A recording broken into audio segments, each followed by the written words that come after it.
Uncle, we about to make him one. We're going to convince him, right, Knoxville? Because he probably looks good in orange and he's super funny. We want him to stick around. Give it up for Bo Greer! What's going on, Knoxville? Woo! Anybody turned 40 recently? I just turned 40 this year. Do you still date younger women? Oh, is your wife here? I better stop. I'm sorry. And you want to talk about tough subjects? I can talk about this. I was a special education teacher for years in New Mexico for middle schoolers. Do you know what a middle school special education teacher has to do? I have to change diapers. Do you know what they serve kids in New Mexico for lunch every day? Refried beans and chili sauce. I have PTSD from that shit to this day. So what I'm about to talk about, I'm justified.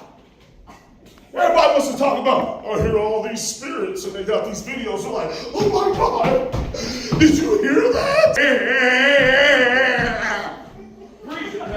I'm like, I've heard that before. That's just a kid with Down syndrome that wants to go to the fucking playground. These motherfuckers over here recording retarded spirits that are too dumb to know to go to heaven. Got some damn kid from Atlanta in a Tesla recording that shit telling me there's spirits in here. No shit! They're fucking retarded! They don't know how to do something good. I'm gonna pray for the safety of all the comedians, the actors, the grips, the writers. I don't want them to catch on fire because I do love my brothers and sisters in California. And then I went to sleep and my phone started ringing. What the hell is this? Somebody must have died or went to jail. But that's the only thing that happens to a black man's phone after midnight. You gotta bail somebody out or prepare for a funeral, especially if you got a job. And I looked at that shit and I said, oh, that's my agent. He said, Bo, due to the California fires and all these actors out here having issues getting a set, you're in line for a TV series, get an audition. I hit my knees, I said, God, blow them fires to the west. Take them all down right now. Because it is not your fault that bitch Pelosi and Newsom messed up the budget. I'm sick of us having to take care of them people out there because they don't know how to stop a damn fire.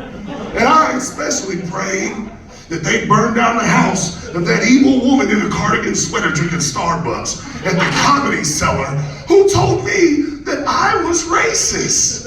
Well, excuse me, they didn't have any Black Lives Matters t-shirts that would fit me.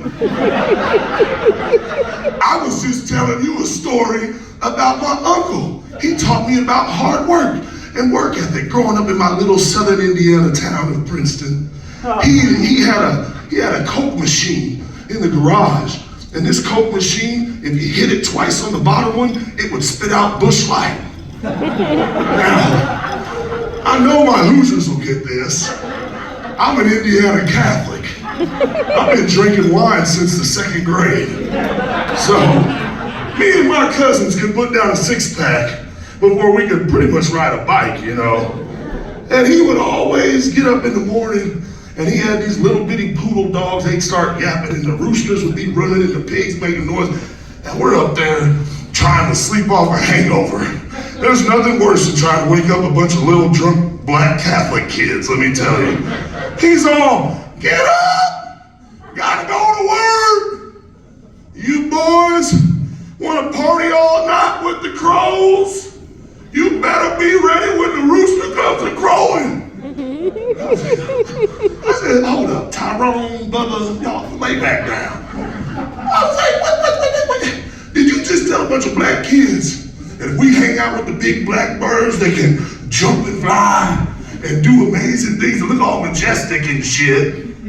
That when the little white bird with the red neck comes in the morning and says, get your ass to work, we gotta jump up and run outside? He said, boy, that's your problem. Always asking too many damn questions. I said, yeah, that's why I'm the only one here that didn't have to go to summer school. I always like to acknowledge when there's bigger celebrities in the room, and I just have to take this moment to recognize the only man to start an all-black-owned Jurassic Park. He's right here. Stand up and take a round of applause. Y'all didn't know that there was a black Jurassic Park, did you? He owns it. That's the owner. And you see that guy right there? That's his lead paleontologist. Now, the one thing I need to know is, did y'all leave Tyrone in charge? Because if we're going to be here for a couple more hours, I don't need no Tyrannosaurus Rex and Megalodons coming off that beach because y'all done left Tyrone in charge of the Black Jurassic Park. I was like, I got to learn how to read. I learned how to read when I was like 4. And a lot of people think like, you like to read books? Fuck no. I played college football. Man, I didn't have to read shit. I hate reading. Only reason I wanted to learn how to read is because one of the greatest honors in my grandma's house every morning was opening up the paper and reading the obituary to see if my grandpa, her ex-husband, turned them in and said that she died. That was one of my favorite things. And if we found her in there, we read the obituary and we go down to the Clarion and we say, my grandma's alive. She's still sitting over there on the porch. That motherfucker wants her to be dead, but she's alive. And they literally give me a coupon for like a personal pan pizza. I was skinny when I was a kid. Look how big I am. This is how many times my grandpa told the newspaper that my grandma died. Every single damn time they gave me a personal pan pizza. Because I wasn't getting them because I was reading the whole books. They was just like, look at him, that little motherfucker, he tried. Came in here and he read that obituary to us and said, my grandma's over at the house. She made me bacon and cream of wheat this morning. Woody, the famous sheriff from Andy's room in Toy Story, is being secretly recorded at a campaign fundraiser for sheriff in Andy County. And he's all like, now guys, I just want you to all pay attention to me when I say this. And don't take it the wrong way. But it's a lot different when I get a call at 3 in the morning and I gotta go out and wrestle up little Bo Peep and those cute little white sheep. Or I get a call at 3 in the morning and I gotta go deal with that barrel of monkeys over there. That barrel of monkeys is crazy. You know they don't even pay for that? They're all living in there for free on government money. And you can just see Woody the next day. This would be Woody at the press conference. He'd be like, I really wanted to apologize for what I said. I hope y'all know that I've been friends with the Penguins for years. They're black too. They're like, Woody,